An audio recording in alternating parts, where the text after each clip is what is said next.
Solo practice video, 12th of August 2020. So shifting gears and following what I was doing yesterday, I'm going to play some bolognese with those same imbricata thrusts and the buckler change just to see how that plays out. And then after that's done, I want to take a look at some plays with the Rotella. So, to parallel some of what we were doing with Georgian, thinking about ways to make these thrusts, right? We can come from here and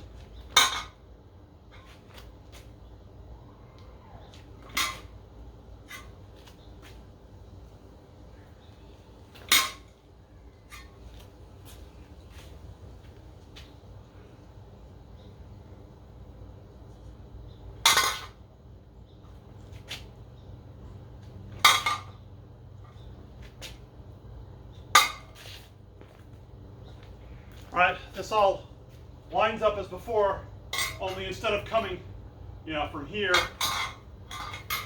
or we're coming from a different position. In this case, I'm playing Porta di Ferro, Cingaro Porta di Ferro, e Larga, and Codalunga e Larga, right? So, Cingaro Porta di Ferro e Larga, right? And I make that same thrust under cover from here. It ends up becoming, right? Hang it down, and Codalunga e Larga, making a similar hanging thrust from my right, becomes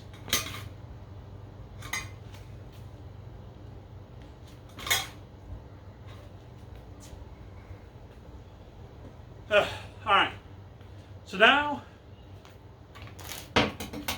we think about the Rotella, or as I like to call it, the shield. The one thing I always wanted to do more than anything else in HEMA, but that we have crappy sources for.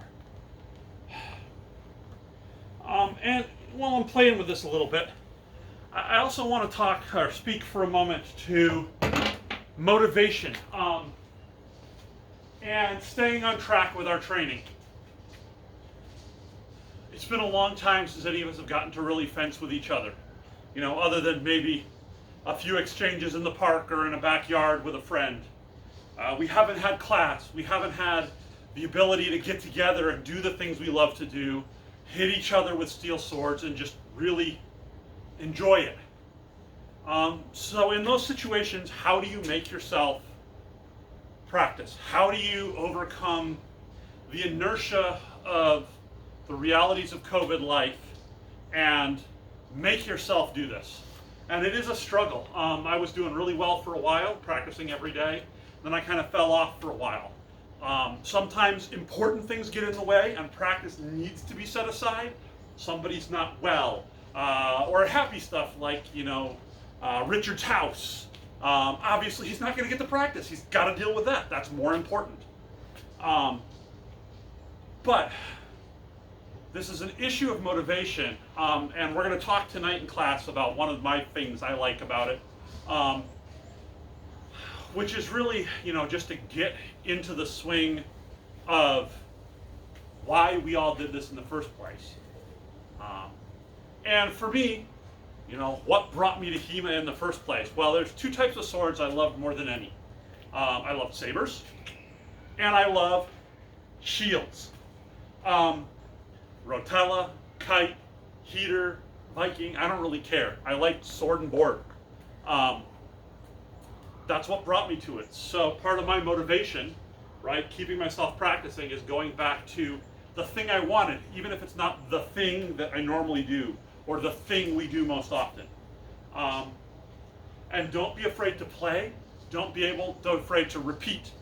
I don't know about anybody else, but I will start doing something. I have to make myself start, and when I get going, next thing I know, 20, 30 minutes have passed, and I've been practicing. And for now, I'm going to shut up and play with imbricata thrusts and supporting with the Rotella. How do I support with the Rotella? Right on the left, this is an easy support on an imbricata. I'm covered. On the right, how do I support?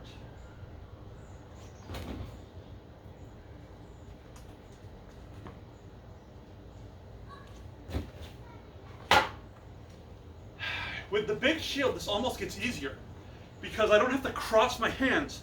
I just have to put my shield arm under or over, right? So with this shield, right, I'm here or here.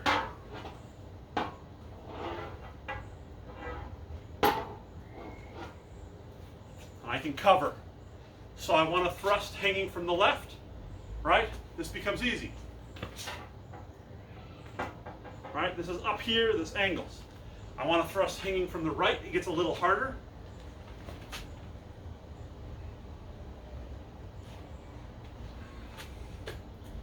But it gets there.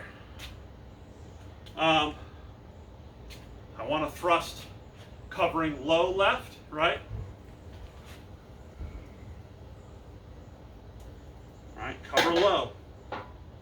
Actually, that's almost easier. I just boom.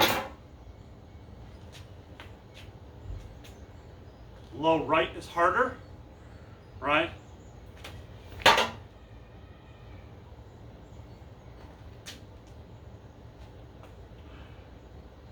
Let me think about this on the Pell. How do these work? The left side covers, right? A low thrust on the left should be easy. I'm here.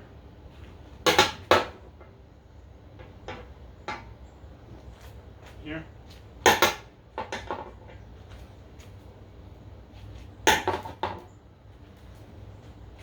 High. Right? This is, we were practicing this anyway. If I come here, boom. Right? Other handed gets harder. High and to the right is less hard.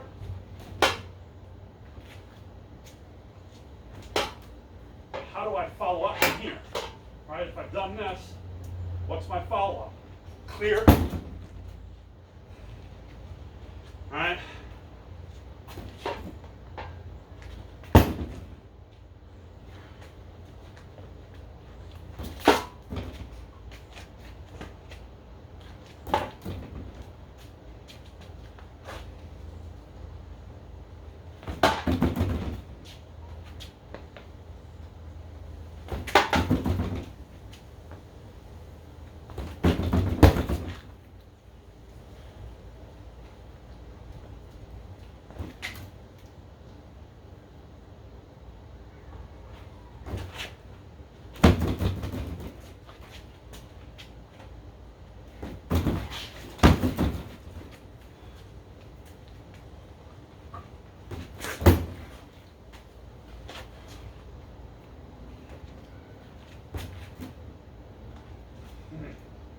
Here, you see the problem with this?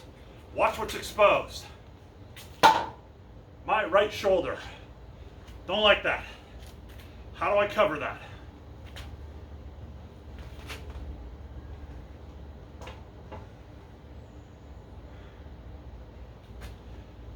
So it becomes boom. Gotta make sure I remember that position. The tricky part is if I want to reach with this hand and cover the right shoulder, I have, and this is backwards from longsword, my right hand stuff is always longer.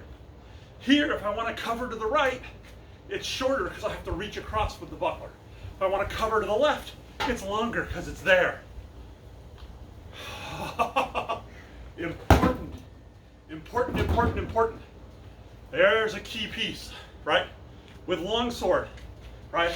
I always have more reach from my dominant side. To thrust under cover or cut under cover, I generally will have more reach with my offhand side. Right? So let's think about this. I want to thrust from my left, Most of me is undercover. Right?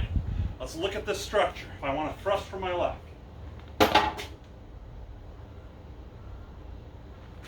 If I want to thrust from my right, right?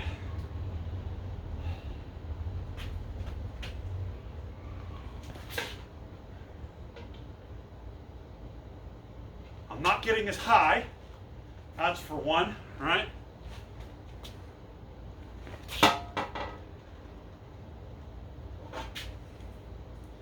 Shouldn't be using that as much. Let me think about this. If I'm coming from my left, that attack will come to my right. If I'm coming from my right, that attack will come to my left. So I think it depends a lot on who I'm fencing. I guess a longsworder covering this long, my shield side's gonna be huge. I'm here, right? Boom! I shut down that longsword attack. Against another fencer, with this, I'm going to have to think about that. I need another Rotella and another competent person to fence this with me. In the meantime,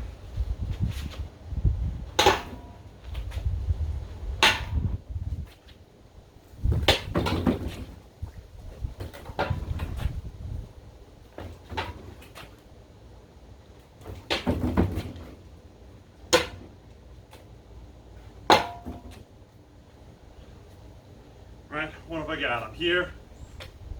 Boom. This we know. This we know. Harder. The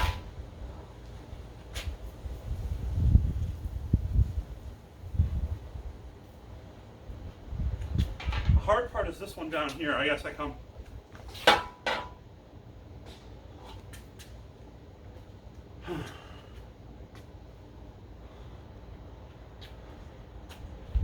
Things to think about.